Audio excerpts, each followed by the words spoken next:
بھی بتایا ہوگا شاید میں بتا دیتا ہوں.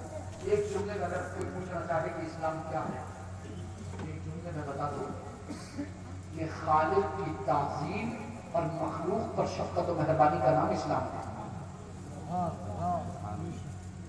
اور خالق کی تعظیم میں اللہ کو اپنا معبود جاننا، اپنا رب ماننا، خالق ماننا، مالک ماننا، رازق ماننا، زندگی دینے والا، زندگی لینے والا، موت دینے والا، خوشی دینے والا، غم کو دور کرنے والا، بیٹا لینے والا، اولاد دینے والا، ہر سہولت آسانی عطا فرمانے والا، سب کچھ عطا فرمانے والا، یہ ہے خالق کی تعظیم. اس پر اس کے نبی پر ایمان لانا، یہ ہے خالق کی تعظیم. قرآن پر ایمان لانا، قرآن کی تعظیم کرنا، قرآن کو پڑھنا، سننا، سمجھنا، عمل کرنا، یہ ہے خالق کی تعظیم. حضور کی باتوں کو ماننا، حضور کی تعظیم توقیر کرنا، یہ ہے خالق کی تعظیم. ایسا بندہ ہے جو اللہ سے محبت کا دعویٰ کرتا اور اللہ کے محبوب کی تعظیم نہیں کرتا.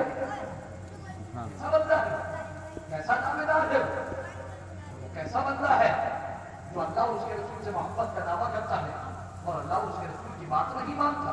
شاعر نے کیا کہا؟ فاصل الہ وانت تجد الحب هذا محال في القياس بديع.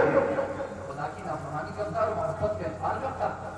یہ تو بڑی عجیب و غریب بات ہے، تو بڑی عجیب و غریب بات ہے کہ ایک ادھر نافرمانی اور ادھر محبت کیسے جمع ہو سکتی ہے؟ جب وہ اپنی محبت میں چرچا ہوتا اللہ اس کے رسول کا فرما بردار ہوتا، سے محبت کرتا ہے تو محبوب کا فرما بردار ہوتا. محبوب کا کیوں؟ ان المحب لمن يحب مطیع. اس لیے کہ اصول ضابطہ اور قاعدہ یہ ہے کہ محبت کرنے والا اپنے محبوب کا مطیع اور فرما بردار ہوا کرتا ہے. دنیا کے محبوب کو دیکھو، ایک انسان اگر کسی سے محبت کرے، آپ دیکھو نا جتنے منکرین میلاد ہیں اپنے علماء کی چوٹیاں اٹھاتے ہیں، ہاتھ چومتے ہیں، پیشانی چومتے ہیں، ان کے کپڑے دھوتے ہیں، ٹھیک ہے، ان کی سواریوں کو چومتے ہیں، ان کے گلوں میں ہار ڈالتے ہیں، ان کو کندھوں پہ بٹھاتے ہیں، ان کی تعظیم کرتے ہیں، ان کے لیے ممبر سجاتے ہیں، ان کے لیے اسٹیج لگاتے ہیں، ان کے لیے لاکھوں لاکھ روپیہ خرچ کرتے ہیں. کیا ضرورت ہے تمہیں جو ہے وہ اتنا کروڑوں روپے کا اسٹیج سجانے کی؟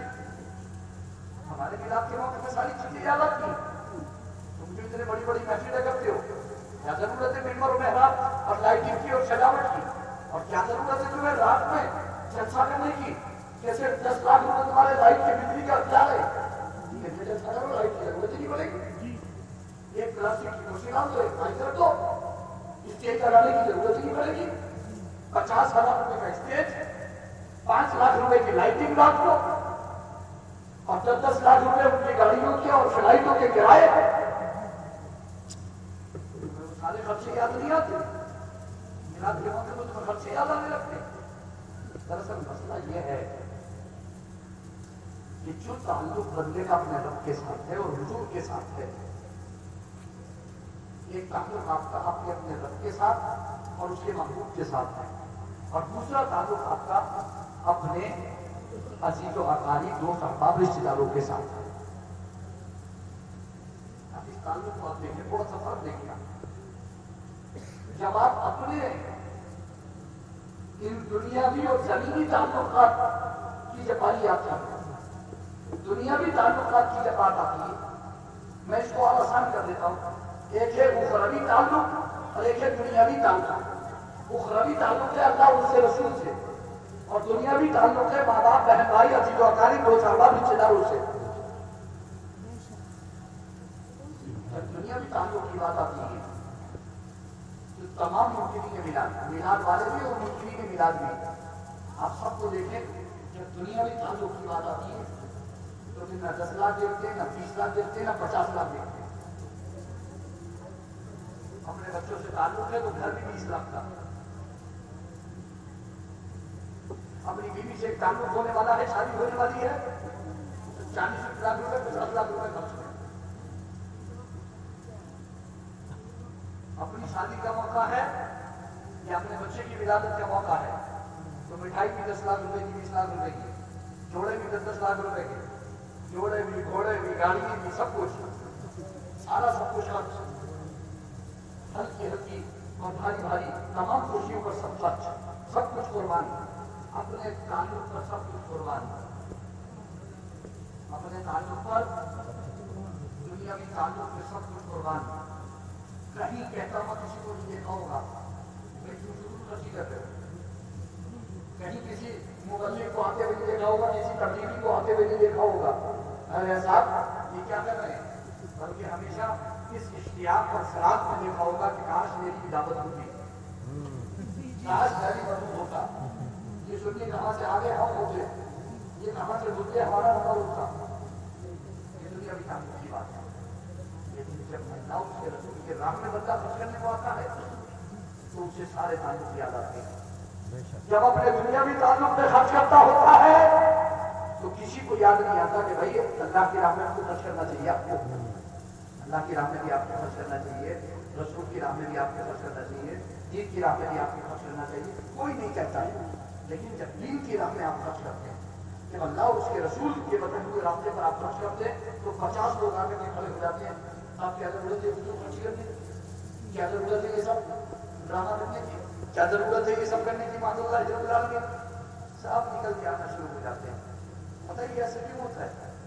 کیونکہ جو اہمیت انہوں نے اپنی زندگی میں اپنے تعلق کو لے رکھی ہے، اگر انہوں نے اللہ اس کے رسول سے اپنے تعلق کو کبھی سمجھا ہوتا تو مال اولاد پہنچانے کی قربان.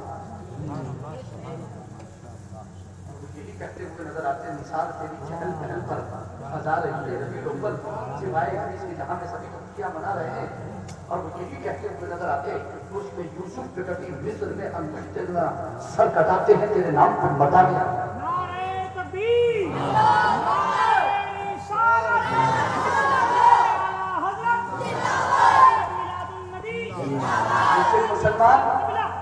جس سے مسلمان خدا اور رسول سے اپنے تعلق کو محسوس کرنے لگیں گے، جس سے اس تعلق کو پہچان لیں گے، جس سے اس کی اہمیت ان کے سامنے ظاہر ہو جائے گی، اس دن خدا کی قسم نہ کبھی ہماری مسجدیں سوری ہوگی، نہ ہمارے مدرسے سورے ہوں گے، نہ ہماری خانقاہیں سوری ہوگی، نہ مسلمانوں کے عقیدے برے ہوں گے، نہ ان کے عمل برے ہوں گے، نہ ان کے اخلاق برے ہوں گے، نہ ان کی صحت بری ہوگی.